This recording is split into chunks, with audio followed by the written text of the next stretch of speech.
Merhabalar arkadaşlar, kanalıma, mutfağıma hoş geldiniz. Bugün sizlerle akşamdan poğaça hamuru yoğurup sabah yumuşacık nasıl pişirilir? Bunların detaylı aşamalarıyla videosunu hazırladım. O zaman lafı hiç uzatmadan bu güzel poğaçamızın tarifini yapım aşamasına geçiyorum. İlk önce yoğurma kaseme 1 su bardağı ılık suyumu ekliyorum. Kullandığım su bardağı ölçüsü 200 milimlik klasik su bardağı. 2 tatlı kaşığı dolusu toz şeker, 1 paket kuru maya ekliyorum. Mayamın aktif olması için spatula yardımıyla biraz karıştırıyorum. 1 küçük tatlı kaşığı tuz ekliyorum. Tuz lütfen kendi damak tadınıza göre ayarlamaya çalışın. 1 su bardağı yoğurdumun sulu tarafından ayırmış olduğum yoğurdumu da ekliyorum. Üzerine 1 su bardağından 1 parmak eksik sıvı yağ ekliyorum. Sonrasında da yağlama işlemi yapacağımız için arkadaşlar 1 su bardağı dolu dolu sıvı yağ eklemedim. Sıvı malzemelerimi güzelce karıştırdıktan sonra unumu yavaş yavaş ekliyorum. Bu tarifte videomu atlatmadan izlerseniz arada da vereceğim püf noktaları kaçırmamış olursunuz. Bakın unumu yavaş yavaş ekliyorum arkadaşlar. Bir anda eklerseniz poğaça hamurunuz sert olur. Sonrasında pişirmiş olduğunuz poğaçalarınızda sertlik olur. Toplamda 5,5 su bardağına yakın un kullandım. Her zaman belirttiğim gibi un marka kalitesine göre değişebileceği için lütfen hamurunuzun kıvamına göre un eklemesi yapmaya özen gösterin. Unumu kontrollü şekilde ekleyerek bu kıvam alana kadar yoğurdum. Bakın arkadaşlar şu anda elime yapışan bir hamur oldu. Ben un eklemesi yaparsam ne kadar eklesem elime yapışacak. Ellerimi yıkayacağım ve hamurumun kıvamını tekrar kontrol edeceğim. Elimi güzelce yıkadım ve kuruladım. Şu an tekrar hamurumu kontrol ediyorum. Bakın az önce elim hamurluyken daha çok elime yapışıyordu. Şu an elim temiz olduğu için çok fazla yapışmıyor. Poğaça hamurunda çok sıkça yaptığımız hatalardan birisi elimize hamur yapışıyor diye devamlı un eklemesi yapıyoruz. Bu da poğaça hamurunuzun sonrasında sertleşmesine neden oluyor. Poğaça hamurumun çok az una ihtiyacı vardı. Bir tatlı kaşığı kadar unumu ekledim ve kolayca hamurum toparlandı. Gördüğünüz gibi yine aynı yumuşak ve esnek bir hamur elde ettim. Hamurunuz elinize yapışsa dahi poğaçanıza eklemiş olduğunuz sıvı yağın dibinde biriken yağı eklerseniz poğaça hamurunuzu kolayca toparlayabilirsiniz. Ben su bardağımın dibinde biriken yağı da ekledikten sonra gördüğünüz gibi kolayca hamurumu toparlıyorum. Bu aşamaları size dikkatlice göstermek istedim. Lütfen eliniz hamura yapışıyor diye kontrolsüz şekilde un eklemesi yapmayın. Poğaça hamurumuzun bu kıvamda olması yeterli. Yoğurma kasemin üzerinin kapağını kapatıyorum ve bu şekilde yarım saat kadar dinlendirmeye alacağım. Geceden mayalandıracağımız için arkadaşlar çok fazla uzun süre mayalandırmıyoruz.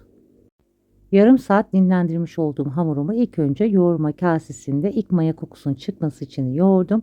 Çok az unlayarak yarım tatlı kaşığı kadar tezgahımı unluyorum ve hamurumun toparlanmasını sağlıyorum. Gördüğünüz gibi hamurumu çok fazla bastırmadan yoğurmamaya çalışıyorum. Sadece elimle toparlamam yeterli oluyor. Toparlamış olduğum hamurumu kesme aparatımla 12 eşit parçaya böleceğim. Çok fazla ufak yapmayacağım. Büyüklü küçüklü ayarlayarak bezelerimi orta mandalina büyüklüğünde ayarlayacağım. Sizler bezelerinizi ufaltarak daha fazla poğaça da elde edebilirsiniz. Ben çok fazla dediğim gibi ufak bezeler yapmadım. 12 adet bezemi güzelce elimle yuvarladıktan sonra bezelerimi yağlamak için 4-5 yemek kaşığı kadar sıvı yağımı kaseme aldım. İlk önce servis tabağının alt kısmını bu şekilde güzelce fırça yardımıyla yağlıyorum. Yağlamış olduğum servis tabağımın üzerine bezelerimi alıyorum. Bütün bezelerimi servis tabağına aldıktan sonra bezelerimin üzerinde tekrar fırça yardımıyla yağlıyorum. Bu işlem için toplamda 4-5 yemek kaşığı sıvı yağ yeterli geldi. Bezelerimizin her yerini güzelce yağlamaya da özen gösterelim. Bezelerimin hepsini yağladıktan sonra üzerini bu şekilde buzdolabı poşetiyle kapatıyorum. Yaklaşık 10-15 dakika kenarda dinlenmeye alıyorum. 15 dakika kadar bezelerimi dinlendirdikten sonra ilk bezemi tezgahıma alıyorum. Tezgahımı hiç yağlamadan sadece bezemin alt kısmını üste getirerek bu şekilde açabildiğim kadar açıyorum. Çok ince açmamaya özen gösterelim. İçi için ben kahvaltılık süzme peyniri kullanacağım. Sizler dilediğiniz iç malzemesiyle yapabilirsiniz. Açmış olduğum bezemin uç kısmına kahvaltılık süzme peyniri koyduktan sonra kenar kısmını içe doğru katlıyorum ve sonrasında rulo yaparak ilk poğaça şeklimi vermiş oluyorum. Tekrardan yine bezemi açabildiğim kadar açıyorum. Çok ince açmamaya özen gösterelim. Sonrasında bu şekilde katlayarak poğaça şeklimizi vermiş oluyoruz. Poğaçalarımı bu şekilde geceden hazırlıyorum. Sabah pişireceğim. Şekilleyerek de sadece tepsime yerleştireceğim. Sabah sadece üzerine yumurta sarısı sürerek fırında kolay ve pratik şekilde hazırlamış olacağım. Hamurum yumuşak olduğu için kolayca hiç zorlanmadan açarak şeklini veriyorum. Poğaça hamurlarımın hepsini şekilledikten sonra yağlı kağıt serilmiş tepsime yerleştireceğim. Sabaha kadar buzdolabında bekleyeceği için arkadaşlar sonrasında çok fazla poğaçalarımın şişmesi için elimle bastırıyorum. Sizler de bu şekilde bastırmayı ihmal etmeyin. Daha önce yoğurtla poğaça tarifi denemediyseniz mutlaka denemenizi tavsiye ederim arkadaşlar. Çok yumuşak ve lezzetli oluyor. Poğaça hamurumu geceden hazırladım. Tabii ki kış ortamında ben yoğurma kasesinde yarım saat dinlendirdim. Yazın sıcak havada 15 dakika yoğurma kasenizde dinlendirmeniz yeterli. Bezelerimi de servis tabağında 15 dakika kış ortamında dinlendirmiştim. Sizler lütfen yazın yapacaksanız sadece 10 dakika kadar dinlendirmeniz yeterli olacak servis tabağında bezelerinizi. Poğaça hamurumu elimle bastırdıktan sonra üzerine buzdolabı poşetini güzelce kenarlarından hava almayacak şekilde kapatıyorum. Dilerseniz streç filmle de yapabilirsiniz bu işlemi. Veya benim gibi buzdolabı poşetiyle de kapatabilirsiniz. Sonrasında üzerine tekrardan temiz mutfak bezimi de örtüyorum. Tepsimi buzdolabına kaldıracağım. Şu anda gece 12 saat. Sabah 9 gibi poğaçamı pişirmeye fırınıma koyacağım. Sizler de saati göz önünde bulundurarak o şekilde hazırlayabilirsiniz. Evet arkadaşlar, bir gece buzdolabında bekletmiş olduğum poğaça hamurlarımın hemen üzerine açıyorum. Hiç tepsi mayası yapmayacağım. Direkt üzerine yumurta sarısı süreceğim. Gördüğünüz gibi de çok güzel kabarmış. 2 adet yumurta sarısının içine 3-4 damla kaşığı kadar pekmez ekliyorum. Pekmezin de güzelce yumurta sarısıyla karışmasını sağlıyorum. Ne kadar güzel karıştırırsanız arkadaşlar o kadar güzel her yerinin eşit şekilde kızarmış olmasını sağlarsınız. Pekmezi çok fazla eklememe özen gösterin. Sadece 3-4 damla yeterli oluyor. Aksi halde poğaçalarınızın üzeri yanık gibi lekeler oluşur. Pekmez de ekleyerek poğaçalarınızın daha güzel kızarması ve parlak görünmesini sağlayacak.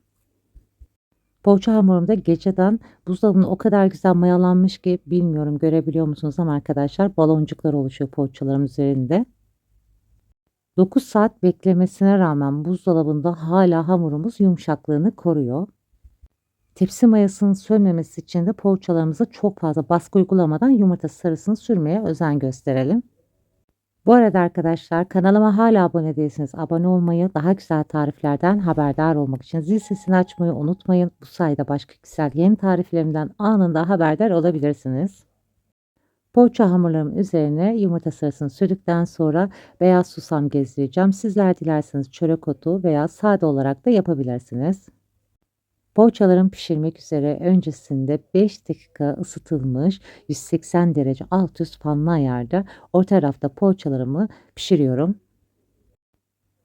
Benim fırınımda yaklaşık 40 dakikada kızarana kadar ben pişirdim. Sizlerin tabii ki fırınına göre bu süre değişebilir. Sizlere hemen poğaçamın ilk sıcaklığıyla fırından çıkınca ne kadar yumuşak olduğunu da göstermek istiyorum.